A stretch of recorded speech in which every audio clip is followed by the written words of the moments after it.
Grace be unto you and peace from God our Father and from the Lord Jesus Christ. I was glad when they said to me, let us go into the house of the Lord. And I'm Father Steve Sellers, and this is Dot, my little rescue puppy, and her little sticks for today. And I hope that you're having a good day. This is just a brief message of hope. And as you can see, I'm wearing a t-shirt that says Camp Hearn. We made a day trip yesterday, about 75 miles or so north of Houston, in the little town called Hearn, Texas, where there was a World War II prisoner of war camp that at one point housed 4,800 or so German prisoners who were among the several 100,000 German POWs from the campaign in North Africa in 1942 and 43. And if you remember your history, it was the British and the American forces that drove the Germans all the way across Africa, and ultimately Adolf Hitler and Field Marshal Erwin Rommel abandoned them to stop sending supplies. And so these hungry, weary soldiers handed themselves over to the German and the U.S. officials.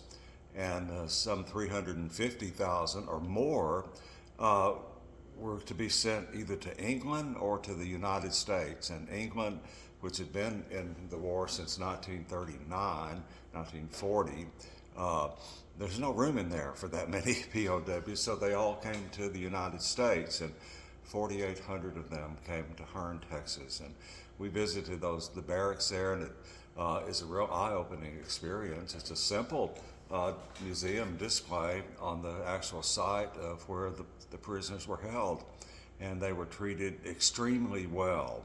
The U.S. was a signatory to the Geneva Conventions in 1929, and the soldiers had plenty of food.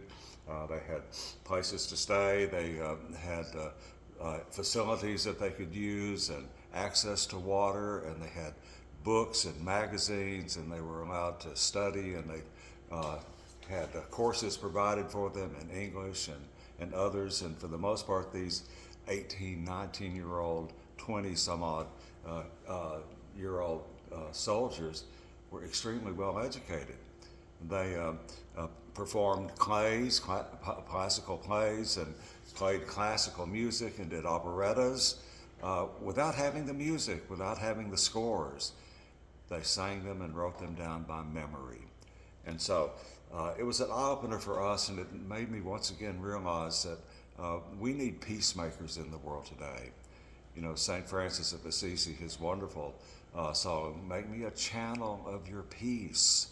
We need to be peacemakers. Jesus said, "Blessed are the peacemakers." That starts in our own households, in our own neighborhoods, in our own schools, in our own grocery stores, in our own sporting events. We become peacemakers where we are, and let it spread. It only takes one person at a time. If we all did it, if we all made a conscious effort to be kind and compassionate right now, the world would change. And so let us remember that we are called in a world that's still spiraling in some bad directions, that Jesus still calls us to love him and to love one another. And this is that wonderful St. Francis hymn.